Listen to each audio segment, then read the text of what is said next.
De retour sur le plateau de Brunet-Neumann et c'est l'heure de recevoir notre invité. Bonsoir Louis Alliot. Bonsoir. Vous êtes député des Pyrénées-Orientales du Rassemblement National, évidemment. Vous visez clairement la mairie de Perpignan. Ça, c'est pour les municipales de mars prochain. On a beaucoup de questions à vous poser. Éric. On va parler, pour commencer, de la réforme des retraites. Les syndicats étaient à Matignon hier jeudi. Aujourd'hui, question. Elle va avoir lieu alors. Faut-il travailler plus longtemps pour sauver notre régime des retraites, Louis Alliot? Écoutez, ça se discute. Ça dépend de la pénibilité de la mission qu'on a effectuée toute sa vie. Ça dépend de la durée de la cotisation. Ça dépend du système de répartition ou si, manifestement, on veut aller vers un autre système plutôt tourné vers les assurances privées. Ça dépend de beaucoup de choses. C'est une réponse de Normand, là. Non, Oui, pas du tout. On aimerait connaître votre avis. Mais nous, vous connaissez notre avis. Oui. On a toujours dit que nous étions pour le départ à 60 ans, pour ceux qui le veulent, et 40 annuités de retraite pleines. Voilà. Vous commencez votre vie professionnelle à 25 ans, vous partez à 65 ans. Sur la question des retraites, le Rassemblement national est plus proche de la CGT que de la CFDT. Non, on est plus proche de ceux qui, précisément sur le terrain, vivent avec ce problème des retraites sur leur tête. Parce qu'il y a beaucoup de Français aujourd'hui, et moi je rencontre assez souvent, qui se disent on est en train de nous demander de faire des économies dans tous les domaines.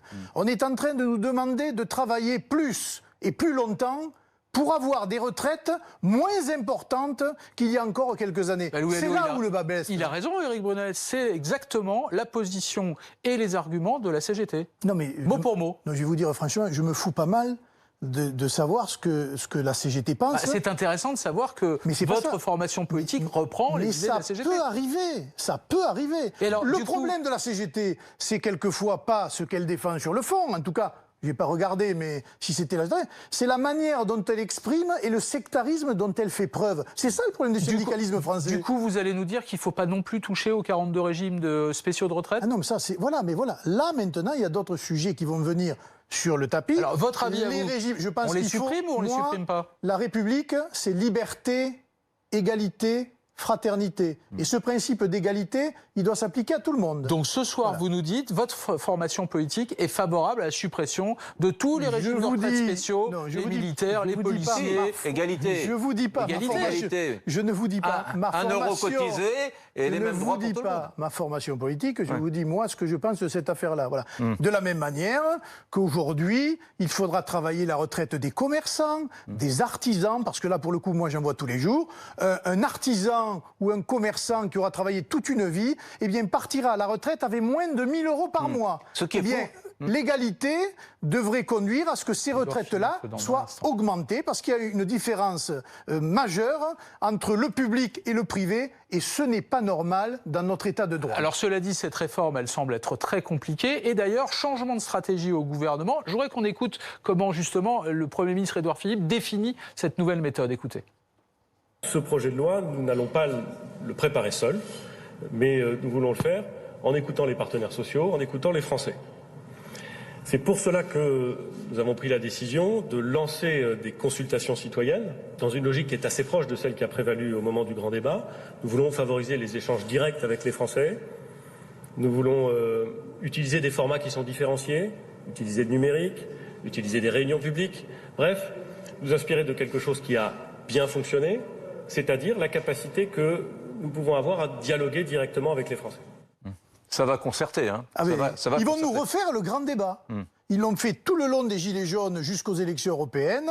Ils vont réouvrir ce grand débat aujourd'hui, il a dit d'ailleurs, des réunions publiques, etc., jusqu'aux élections municipales pour tenir l'opinion en haleine. Ils vont pouvoir se déplacer partout aux frais du contribuable, mais pour la gloire de ce gouvernement. Voilà, ils sont dans la communication. Oui, mais le vrai débat sur les retraites, je pense qu'il n'aura pas lieu parce qu'il est explosif, que les Français sont attachés à leur système de retraite et que pour le municipal, ce n'est pas quelque chose qui, justement, est profitable pour eux si, d'aventure, ils se lançaient dans la réforme parlementaire tout de suite. Louis Alliot, j'ai du mal à vous suivre quand même. Attendez. Avant, vous nous expliquiez, vous, et vous n'étiez pas les seuls, que les réformes engagés par Emmanuel Macron. Ça allait trop vite, c'était trop fort, l'indemnisation chômage, la réforme de la SNCF, les ordonnances travail, Moi, etc. je vous dis pas ça. Et aujourd'hui, vous nous dites en fait qu'il a tort de concerter. J'avoue que j'ai du mal à Mais comprendre. non, c'est pas ça, c'est qu'ils ne concertent pas. Ils font de la communication. On l'avait bien vu avec M. Macron.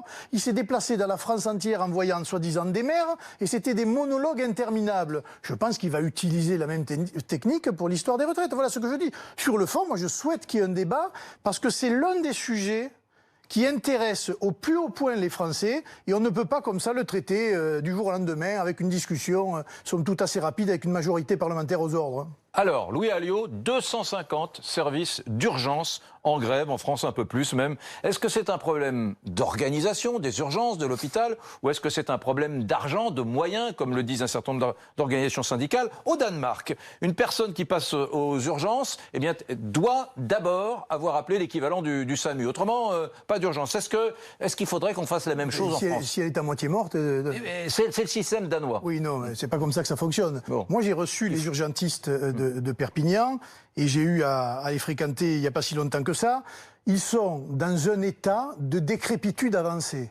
En nombre de postes, voilà, il manque de postes, tout simplement, de médecins, comme d'infirmières, comme d'aides-soignants. C'est un manque de moyens. Et c'est aussi, en même temps, un problème d'organisation, parce qu'effectivement, arrivent aujourd'hui aux urgences des patients qui ne devraient pas y être. Voilà, le problème est là. Et encore, attendez, il existe, parce que ça, petit à petit, ils essayent de s'adapter, des régulations plus ou moins locales en fonction, j'allais dire, des équipes sur place, mais on voit bien que le système de santé a changé, que les urgences n'en peuvent plus, et les urgentistes encore moins, mais pire que ça, c'est que les urgences, elles sont dans des hôpitaux, et par définition, elles sont en ville. Mais si vous êtes à la campagne, aujourd'hui, à la ruralité, que vous avez une urgence, c'est le cas de le dire, à ce moment-là, vous avez beaucoup plus de chances de ne pas en réchapper que des personnes qui vivent aujourd'hui en ville. Il y a une vraie inégalité sur l'ensemble du territoire national par rapport aux urgences. D'accord, donc vous dites en gros, il faut mettre de l'argent, c'est à peu près ce que demandent les syndicats, et en même temps, il faut réorganiser. Je voudrais qu'on parle d'un autre sujet qui nous a beaucoup alerté en fin de semaine dernière, c'est cette fameuse agression au couteau à Villeurbanne. Et dans la foulée de cette agression, votre formation politique, Marine Le Pen, a demandé un moratoire sur la politique d'immigration en France. Et si j'ai bien compris, l'idée, c'est de stopper totalement l'immigration, plus d'immigration du tout, le temps de tout remettre à plat.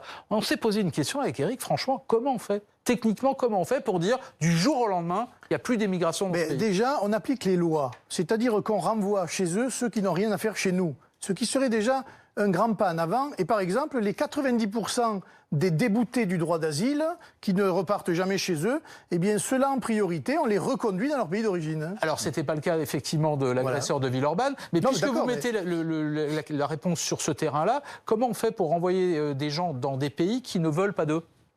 Non mais ça n'existe pas. Ah si? Non. Il n'y a pas d'accord d'extradition avec l'Afghanistan, avec l'Érythrée, avec des pays d'Afrique subsaharienne. Comment on fait pour les renvoyer dans des pays qui ne veulent pas les recevoir? La diplomatie française et le ministère des Affaires étrangères a quand même les moyens de pression diplomatique importants pour pouvoir régler ce genre de problème. Parce que si je suis votre raisonnement, il faut faire un appel général. Venez, parce qu'en France, on vous accueillera, vous ne serez pas expulsés et vous aurez tous les moyens de subsistance sans rien risquer. Et c'est précisément pourquoi il y a autant d'immigration en France, parce que nous sommes le pays d'accueil le plus favorable à une immigration, y compris illégale, que les Français ne veulent plus, mais que manifestement les gouvernements... Mais c'était ma question, Louis Alliot, vous ne m'avez pas répondu. Eh bien, comment fait-on pour passer du jour au lendemain à immigration zéro? Il y a 255 000 titres de séjour. Comment on fait pour passer de 255 à zéro? Les lois, on reconduit à la frontière, on contrôle les frontières et on met, j'allais dire, en garde un certain nombre de pays qui nous envoient aujourd'hui de l'immigration alors qu'ils ne sont pas en guerre. Je pense à l'Algérie, je pense à la Côte d'Ivoire, je pense aussi au Maroc, des pays comme ça dont on ne voit pas pourquoi on reçoit encore systématiquement des ressortissants alors qu'ils peuvent très bien vivre dans leur pays. Dites, Louis Alliot, c'est un sale été pour les partis populistes européens. Boris Johnson retoqué par le Parlement britannique sur le Brexit, Matteo Salvini sorti de l'exécutif italien, les ministres du FPO autrichien virés du gouvernement juste avant l'été. Il y a encore 3-4 mois, tout le monde disait les populistes, on le vend en poupe en Europe, ça monte. Et là, manifestement, écoutez, d'abord, on verra bien ce qu'il va advenir de Boris Johnson et du Brexit. On verra bien ce qui va se passer en Italie, où là, pour le coup, je me mets à la place d'un électeur italien. Il avait une coalition entre la Ligue, M. Salvini, et 5 étoiles sur une politique bien définie. Et il se retrouve aujourd'hui avec la politique inverse, avec les mêmes, c'est-à-dire M. Di Maio et les 5 étoiles, et le parti démocrate, la gauche, avec un programme absolument contraire à ce qu'ils avaient fait le mois précédent. Donc je pense qu'en Italie, il y aura des conséquences à cette coalition contre nature et je pense qu'ils iront vers des élections à brève échéance. Salvini reviendra au pouvoir. C'est ce que vous me dites. Moi, je pense que Salvini reviendra au pouvoir avec beaucoup plus de poids électoral que ce qu'il en a eu pour l'instant. Vous dites on se porte mal. Non, écoutez, nous sommes sortis en tête à l'élection européenne et nous travaillons pour les élections municipales parce qu'aujourd'hui, le local doit primer sur le national en ce qui concerne l'organisation du parti et l'organisation des élections municipales. Ce qui était au cœur de l'élection, notamment du succès électoral de Matteo Salvini, c'était la question qu'on abordait avant, sur la question migratoire. Il a pris un certain nombre de décisions, notamment ces fameux bateaux qui ne peuvent plus aborder en Italie. En même temps, quand on regarde les chiffres de l'immigration en Italie, ça n'a pas changé. Et surtout, et c'est le plus important me semble-t-il, les fameux départs, renvoyer chez eux les immigrés. Matteo Salvini, il n'y arrive pas plus que les autres pays européens. L'Italie avait affaire à 2 pays de l'immigration, c'était le couloir de la Libye, en quelque sorte, et celui-là est un autre couloir d'immigration, en quelque sorte. Mais là, pour la Libye, moi je le répète, je l'ai déjà dit sur votre plateau et sur d'autres plateaux, nous connaissons ceux qui nous envoient de l'immigration, qui fournissent les bateaux, qui fournissent les moyens, qui se font payer 5 000 $ par pauvres gens qui traversent la Méditerranée à tout risque. Pourquoi la France n'intervient pas directement auprès du gouvernement libyen, ou en tout cas directement avec la marine nationale, pour empêcher que ces bateaux ne partent des eaux libyennes pour venir sur les nôtres, car c'est absolument incroyable d'hypocrisie. D'abord, c'est de l'hypocrisie, et ensuite, on sait très bien comment ça va se terminer, c'est-à-dire avec des noyés dans la Méditerranée, et la mauvaise politique gouvernementale fait que nous en sommes un peu responsables parce que nous avons l'information. Et ça, c'est gravissime. Quand vous parlez de ce moratoire sur l'immigration, qu'est-ce qu'on fait des 80 000 étudiants étrangers qui, chaque année, viennent en France? Et qu'est-ce qu'on fait des 90 000 qui viennent sur le regroupement familial? Mais pourquoi vous mélangez les choses? Je ne mélange pas. Les 80 000 étrangers, c'est de l'immigration légale. Ils sont accueillis dans nos universités pour être formés. Les demandeurs d'asile aussi, c'est de l'immigration légale. Et ils ont vocation à repartir une fois que leurs études sont finies pour aller précisément développer et défendre leur pays. En ce qui concerne l'asile, il y a la procédure légale qu'il faut respecter. Ah oui, oui, sauf que 90% des gens qui sont déboutés du droit d'asile ne quittent jamais le territoire français. Le moratoire que vous demandez, c'est sur l'immigration légale. Vous demandez un moratoire sur l'immigration légale, sur l'immigration. On ne va pas empêcher les étudiants de venir fréquenter nos universités. Donc ça fait déjà 80 000. En revanche, on peut contrôler aux frontières un certain nombre de personnes qui viennent chez nous et qui n'y sont pas invitées. Ça, on peut le faire. C'est pas tout à fait ce qu'a dit Marine Le Pen. Mais j'aurais conscience de sujet parce qu'il se trouve que 2 de vos amis, Thierry Mariani, Nicolas Bay, sont allés en Syrie rencontrer Bachar el-Assad. Au moment même où Macron essaye de rabibocher la France avec Poutine et la Russie, franchement, ils ne jouent pas contre leur compte, contre l'intérêt français en l'occurrence. Mais non, ils sont allés faire une visite en tant que parlementaires européens avec un pays... C'est la place d'un parlementaire européen d'être à côté de Bachar el-Assad. La place d'un parlementaire, d'ailleurs pas seulement européen, mais c'est de parler à tout le monde. Voilà. Quel que soit le pays et quelle que soit, la politique qui est menée dans le pays, parce qu'il vaut toujours mieux le dialogue que la guerre. On voit ce qu'elle a donné la guerre en Syrie et les milliers de morts qu'elle a occasionné. J'ajoute que M. Bachar el-Assad est un allié de M. Poutine et que quand M. Macron reçoit Poutine à Brégançon, il n'ignore pas que c'est Vladimir Poutine qui a gagné la guerre en Syrie. Mais de là à aller voir Bachar el-Assad, c'est quand même une sacrée différence. Écoutez, voilà, mais encore une fois, les parlementaires, ils sont là pour parler. Et aller parler avec, y compris, M. Bachar el-Assad. C'est un peu le prisme de Thierry Mariani, de Nicolas Bay, etc. D'autres iront dans d'autres pays. Moi, je ne vois pas ce qu'il y a de condamnable à aller visiter des chefs d'État, quels qu'ils soient. Est-ce qu'on parle des municipales? Oui, Perpignan, vous vous présentez aux municipales dans quelques mois à Perpignan. Perpignan, dans votre ville, Pyrénées-Orientales, sous l'étiquette Rassemblement local. Vous avez senti le besoin absolu de virer le label, l'estampille Rassemblement national, et vous préférez Rassemblement local. C'est de la schizophrénie. Il y a deux Louis Alliot. Il y a un Louis Alliot à Paris, non, mais et il y a un Louis Alliot. C'est pour moi que je le fais. Oui, les gens savent très bien ce que je pense, et je ne me cache pas de ce que je fais ni ce que je pense. C'est pour des personnes qui font partie de la société civile, qui vont s'engager à mes côtés sur un programme local, sur des idées locales, pour défendre la ville, pour défendre son avenir, pour défendre, il y a un problème de chômage gravissime, de misère humaine d'ailleurs et sociale, etc. C'est sur ça qu'on va s'engager. Et c'est pour ça que les municipales sont une élection particulière, parce qu'on parle local. On ne développe pas les grandes idées nationales, on se bat pour un projet local, et dans ce cadre-là, dans une ville de 100 000 habitants, je pense que, en tout cas en ce qui me concerne, connaissant bien le terrain, la meilleure formule pour accueillir ces nouveaux venus, c'est précisément de ne pas avoir l'étiquette Rassemblement national. Mais Louis Alliot, lui, ne change pas. Juste un mot, pour qu'on puisse dire en mars prochain que le Rassemblement national a réussi ses élections municipales, il faut gagner combien de villes? Vous en avez une dizaine aujourd'hui, il faut gagner combien de villes? Un peu plus que la dizaine. Donc il faut conserver celle-ci et quoi, doubler le score, c'est ça l'idée? Je ne peux pas vous donner de chiffres. Vous savez, les élections municipales sont des élections très importantes, mais aussi très difficiles. Et il peut y avoir des gains de mairie là où on ne les attend pas, et des échecs là où on croyait que ça allait être gagnant. C'est pour ça que je vous dis, on aura sûrement plus de mairies que ceux que nous avons obtenus au précédent scrutin, mais où je ne peux pas vous dire.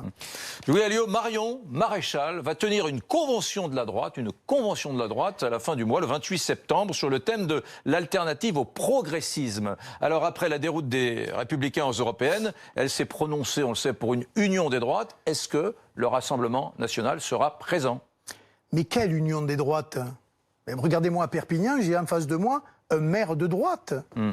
Donc, quelle union est possible avec quelqu'un qui demande tous les jours à s'allier avec la République en marche et de M. Macron? Vous voyez bien qu'il y a tellement de droites aujourd'hui en France que pour certaines, elles sont irréconciliables et qu'il ne faut pas aller chercher une union des droites que je pense, moi, utopique aujourd'hui, qui était valable il y a 30 ans. Ah, vous allez la chercher avec Mariani. Vous êtes allé la chercher avec Mariani. Vous avez fait des appels aux élus LR. Pas une union des droites, à des personnalités qui viennent rejoindre dans notre combat actuel. Mais pas d'union, j'allais dire, avec des gens qui ne partagent pas notre vision de l'avenir. En fait, si je comprends bien, vous voulez les électeurs de la droite, mais vous ne voulez pas leurs responsables ni leur parti. On veut leurs responsables quand ils ont le courage de venir jusqu'à nous. Mais vous savez, j'ai entendu les discours contre le Front National pendant 30 ans. Ils voulaient bien de nos électeurs, mais pas de la tête de leurs dirigeants. Eh bien aujourd'hui, les choses s'inversent. C'est le Front National qui est devant, j'allais dire, le Rassemblement National qui est devant les Républicains et l'UMP. Et effectivement, il faut parler aux électeurs, il faut parler aux militants, parce que je pense que les jeux d'appareil, les accords d'appareil aujourd'hui, ça n'est plus possible parce que ce n'est plus toléré tout simplement par les électeurs. Merci beaucoup Louis Alliot. Vous restez évidemment avec nous parce que maintenant, ce sont les matchs de la semaine Brune-Heinemann.